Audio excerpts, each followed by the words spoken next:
Bestaat er zoiets als de Limburger? En wat maakt je tot Roermondenaar? Dat je er woont? Dat je van vlaai houdt of van kebab?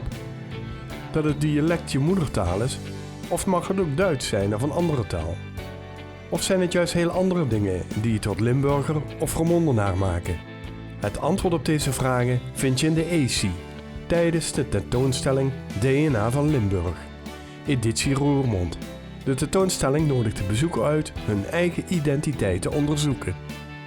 En het is gratis.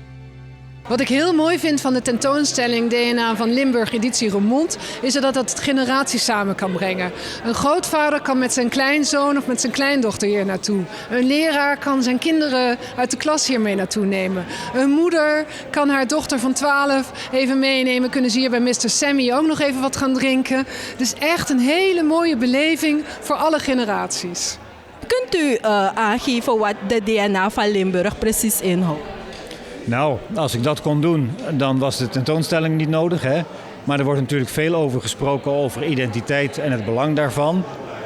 Dat is een heel lastig, ingewikkeld verhaal in een tijd waarin je eigenlijk ziet dat mensen steeds op andere plekken gaan wonen, ook naar elkaar toe trekken, op reis gaan, nieuwe combinaties vormen. En dat het dus niet meer zo vanzelfsprekend is als vroeger, zal ik maar zeggen. Dat mensen hun buurt eigenlijk niet veranderden, hun straat niet veranderden, hun vereniging niet veranderden. En dat zien we nu allemaal in een heel hoog tempo veranderen. En wat betekent dat nou voor de samenleving? Wat voor consequenties heeft dat nou? Hoe moet je daarmee omgaan? Wat voor problemen komen er dan ook langs? Dat zien we regelmatig toch gebeuren.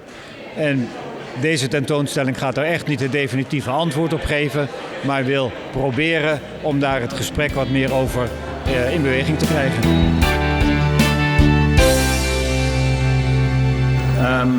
Ik weet dat er mensen uit Roermond en deze streken wegtrekken om het wereld te ontdekken. Sommigen doen dat op 18-jarige leeftijd. Ja, Amsterdam is iets interessanter, dus ik deed dat op mijn 20ste. En heb nog 20 jaar over de wereld gezworven voordat ik hier weer terugkwam. En dan heb je toch geleerd dat waar je ook bent, het belangrijk is om je ergens thuis te voelen en je eigen identiteit te mixen met al die identiteiten die je dan tegenkomt.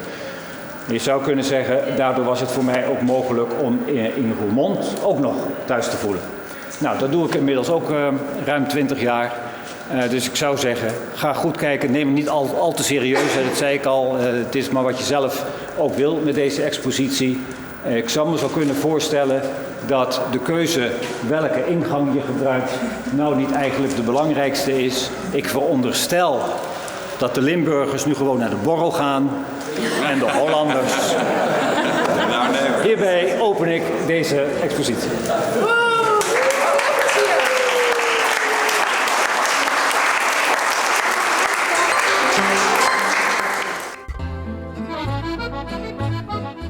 De Pauw aan de Roerkade, het mooiste plekje in Roermond.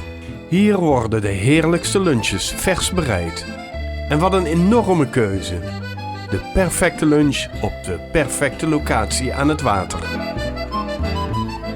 De Pauw, de beste lunches van Roermond.